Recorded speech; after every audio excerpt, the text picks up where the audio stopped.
Dies ist eine wahre Geschichte. Die Geschichte über eine Familie. An einem Morgen saß das Ehepaar Mustafa und Fatma zusammen und lasen Zeitung. Guck dir das an. Die wollen die Gaspreise wieder erhöhen. Schon wieder? Unerwartet kam ein fremder Mann und schellte an ihrer Tür. Wer ist das denn um diese Zeit? Guck bitte mal nach, wer es ist. Oh Mann. Ja, bitte? Guten Tag, ich heiße Ali Günay und würde gerne mit Ihnen über Ihre Familie sprechen. Über meine Familie? Genau, über Ihre Familie. Und es ist wirklich sehr wichtig. Dürfte ich vielleicht reinkommen? Er wurde neugierig und bat den Fremden herein. Okay, komm rein. Ich danke Ihnen. Seine Frau wurde ebenfalls neugierig. Wer ist das? Keine Ahnung, abwarten. Also, mein Junge, wer bist du nochmal? Und was war so wichtig, dass du mit mir über meine Familie sprechen wolltest? Ich heiße Ali Günay, bin 28 Jahre alt und halte um die Hand Ihrer Tochter an. Junge, du hast wohl einen Dachschaden. Du kommst ohne deine Eltern und hältst um die Hand meiner Tochter an? So läuft das nicht bei uns. Wo sind deine Eltern? Meine Eltern leben leider nicht mehr. Sie sind beide verstorben. Oh, der Arme. Das tut mir leid, Junge. Mein Beileid. Danke, aber ist schon lange her. Hör mal, wir können nicht unsere Tochter einfach jemanden geben, den wir nicht kennen. Denk doch mal nach. Wir kennen dich doch gar nicht. Das stimmt. Aber ihr könntet in der Gegend, wo ich wohne, jeden über mich befragen. Und kennenlernen könnt ihr mich doch auch. Kennst du unsere Tochter überhaupt? Ja, aber nur vom Sehen. Ich sehe sie mehrere Male in der Woche. Ich habe nachgefragt und erfahren, dass sie hier wohnt. Aber sie kennt mich nicht. Und Mustafa begann seine Kriterien aufzuzählen. Okay, dann wollen wir mal die wichtigsten Dinge als erstes fragen. Hast du einen Job? Kannst du überhaupt eine Familie ernähren? Bist du Raucher? Und wie sieht's mit dem Alkohol aus? Oder Glücksspiele? Und das Nachtleben? Sowas muss ich vorher alles wissen. Ich kann Sie sehr gut verstehen, aber keine Sorge. Ich bin selbstständig und lebe sehr gut. Ich habe eine eigene Wohnung und ein Auto. Ich bin Nichtraucher, trinke keinen Alkohol, habe von Glücksspielen keine Ahnung und das Nachtleben war noch nie was für mich.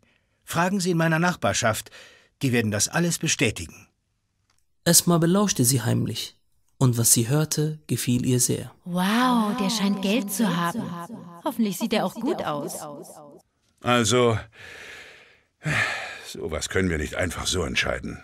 Das muss meine Tochter machen. Schließlich ist sie diejenige, die heiraten soll. Esma?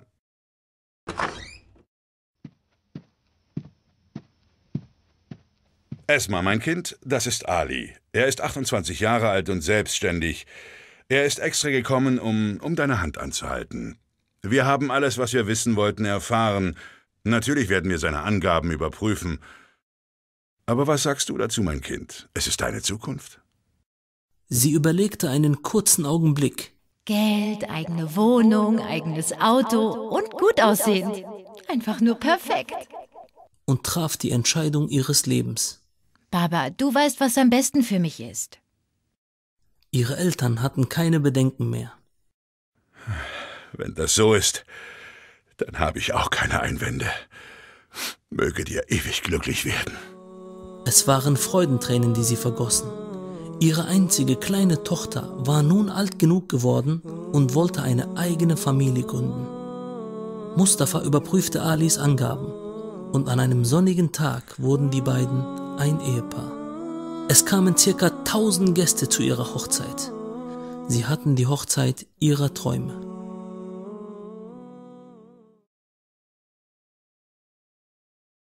Doch Esma schien nicht glücklich zu sein. Mein Engel, was ist denn mit dir? Mama, mir geht's gut. Du hast doch was. Bitte sag es mir doch, mein Schatz.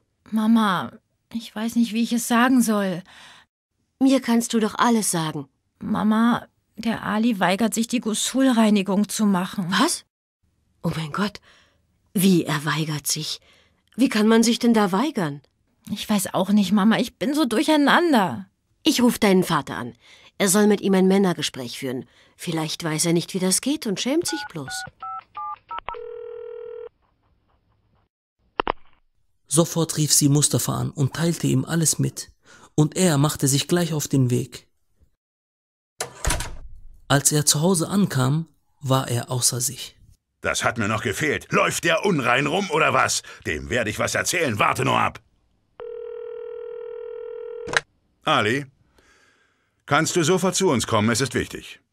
Ja, natürlich komme ich, Baba. Muss nur kurz was erledigen. Ich bin in einer Stunde da, okay? Okay, bis gleich. Eine Stunde später ging Mustafa mit Ali spazieren. Er wusste einfach nicht, wie er anfangen sollte. Doch dann fasste er seinen ganzen Mut zusammen. Pass auf, Ali, wir müssen sprechen. Okay. Ich habe nicht gelernt, über so etwas zu sprechen. Deswegen sage ich es direkt. Ich hörte, du weigerst dich, die Ghusl-Reinigung zu machen, stimmt das? Ja, das stimmt. Aber Esma kann es ruhig machen. Ich bin nicht dagegen. Wie? Du gibst es auch noch zu? Wie, du machst es nicht? Junge, Muslime müssen die Ghusl-Reinigung machen. Ich bin aber kein Muslim. Mustafa war schockiert. Er war kurz davor, den Verstand zu verlieren. Was? Kein Muslim? Ich bin kein Muslim. Das kann doch nicht wahr sein. Was bist du dann? Ich bin gar nichts. Hab keine Religion. Du treibst mich noch in den Wahnsinn. Wieso hast du mir das nicht vorher gesagt? Weil du nicht gefragt hast. Du wolltest nur wissen, was ich verdiene. Ob ich rauche oder Alkohol trinke oder ein Zocker bin oder feiern gehe. Und ich habe dir bei allem die Wahrheit gesagt. Also versuch mir jetzt nicht die Schuld zu geben. Wenn das so wichtig war, hättest du das auch als erstes fragen können. Oder ist dir erst jetzt eingefallen, dass du Muslim bist? Dass du Muslim bist.